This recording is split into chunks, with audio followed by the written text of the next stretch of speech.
Hi guys, it's Stock Curry, and the markets just hit a key technical level. I'll explain what that is in today's video. Also, the China FUD is back. I'll tell you what's going on with that, and I'll tell you what plays I'm making. So let's get into it! Let's get started with the market news. Weekly jobless claims fell to 166,000 last week, which was the lowest level since 1968. That means there are less people out of work right now than at any other point since 1968. Now, a little caveat to this, the Labor Department did change the way that they calculate these first-time unemployment numbers. So it's calculated a little bit lower than it has been in the past, and they only adjusted the numbers back about 10 years. So we are looking at a different way of calculating it than we calculated it back in 1968. So it's not exactly an apples to apples comparison, but still, there is no doubt that the labor market is in one of the best positions it has been in decades.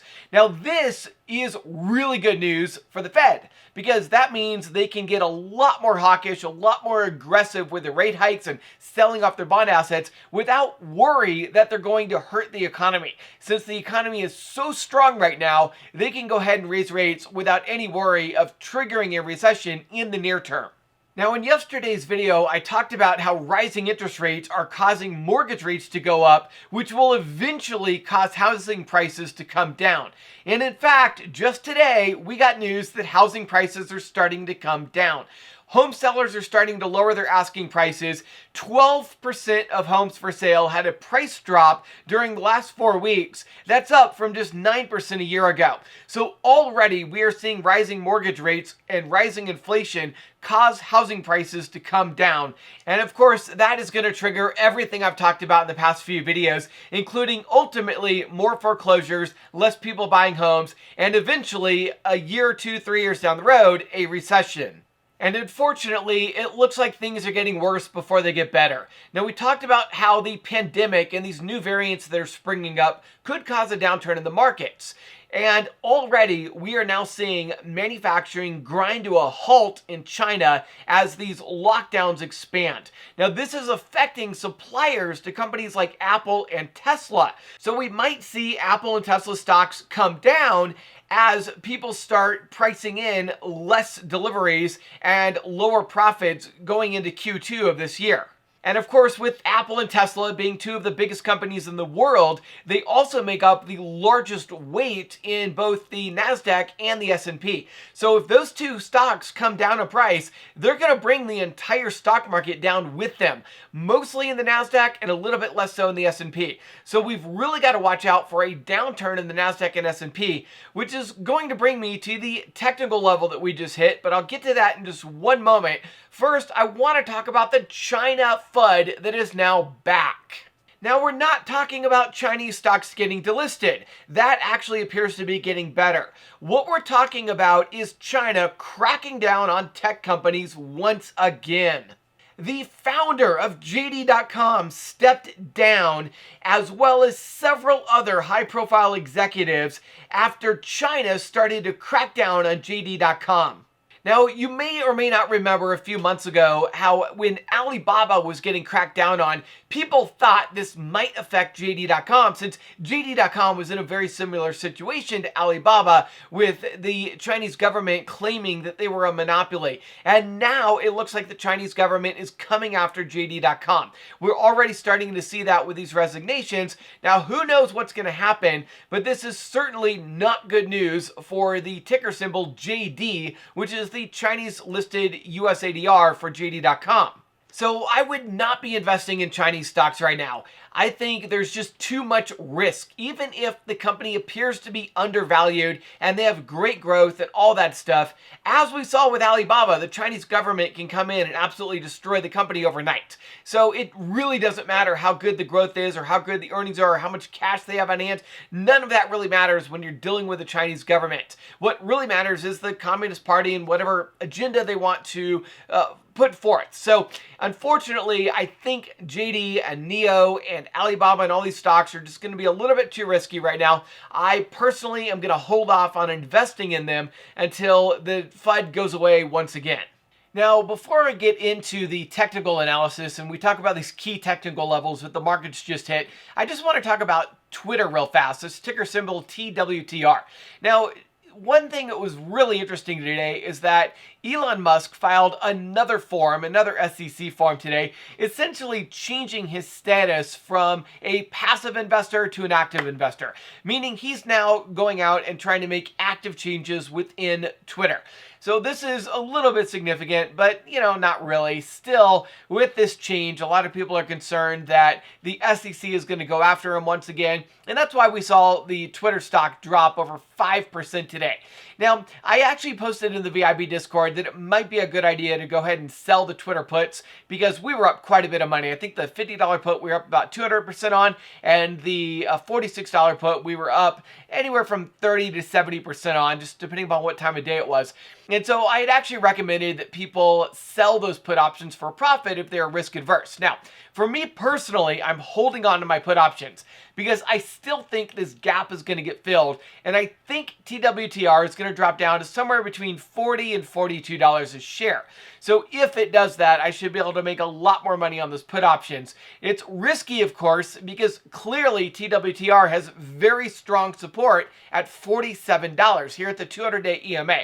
So if TWTR is unable to break below $47 and break below that 200-day EMA, then I could be dead wrong. I could end up losing the profits that I currently have on my TWTR puts. So it's a risk. But certainly if TWTR does break below this $47 level, does break below the 200-day EMA, then obviously those puts are going to pay off tremendously. So a little bit of risk there. There's some people in the VIP Discord that sold and took profits. One of them being T-Doc, who sold their TWTR puts for a 78% profit today. But again, personally, I'm just going to risk it and hold them, and hopefully we make a little bit more money with these. If you want to get all of my trade alerts and find out what I'm buying and selling before I actually place the orders, as well as my reasons for buying and selling, then you can come join us at the VIP Discord. You can sign up for that at stockcurry.vip/getvip. That's stockcurry.vip/getvip.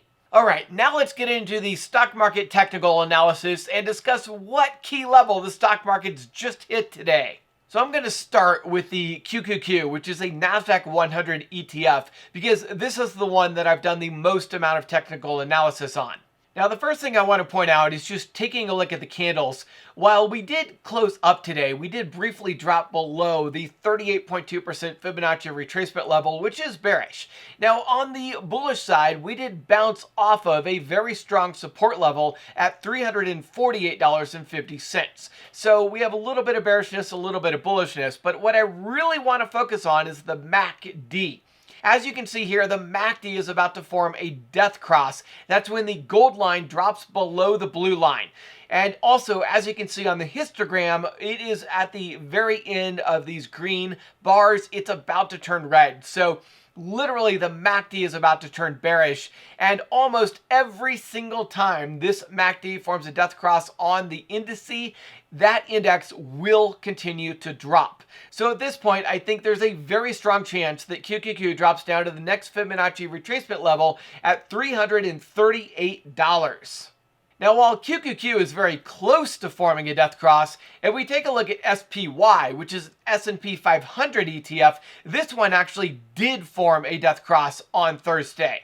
Again, that death cross is very bearish, and the index almost always continues to fall when we get a death cross on the MACD. And of course, it wasn't just the S&P. The DIA, which is a Dow Jones ETF, also formed a death cross on Thursday. So two of the indices have formed death crosses, and one of them is about to form a death cross, most likely will on Friday. So this is extremely bearish for the markets because, like I said, almost every single time we get this death cross, the market will go down. As you can see on the QQQ chart here, we formed a death cross back in September and the market went down. We formed another death cross in November and the market went down. We formed another death cross in January and the market went down. Almost every single time we get this death cross, the market goes down. So I am fully expecting the markets to drop next week. Because of that, I am holding my QQQ put option, and I actually plan to load up on more put options on Friday. I plan to add additional SPY put options and additional QQQ put options. I strongly believe the markets are going to go down. I believe these technicals are going to hold up, and I believe we have enough fundamental reasons to make that happen. Fundamental reasons being the Fed being more aggressive or more hawkish. In addition to that, the shutdowns in China affecting both Apple and Tesla deliveries, which I believe, with those being two of the biggest holdings in both the S&P and the NASDAQ, that those stocks will come down and those will bring the overall market down with them. You combine that with the technicals and the MACD just turning bearish with the death cross. I think all of that combined, we have enough evidence to point to the markets going down, which is why I'm very confident going very heavy into put options on both the S&P and the NASDAQ on Friday. So that's what I plan on trading. If you want to know exactly what I'm going to buy and when and what strike prices and all of that, even before I place the trades, again, you can join the VIP Discord where I will be posting those trades before they're actually filled, as soon as the orders are entered. And then once they are filled, they will actually show up on Twitter. Again, if you want to join the VIP Discord, you can sign up at stockcurry.vip/getvip. And if you want to follow me on Twitter, you can follow me at twitter.com/realscottcurry. All right, I hope you enjoyed this video and got a lot out of it. Comment down below what you think the markets are going to do next week. And I want to remind you that Webull is offering their best promotion ever this month. When you sign up using my link in the description below and deposit just $1, Webull's going to give you 5 free stocks worth up to $9,600. That's right. All you have to do is sign up using my link in the description below, deposit just $1, and Webull's going to send you 5 free stocks worth up to $9,600.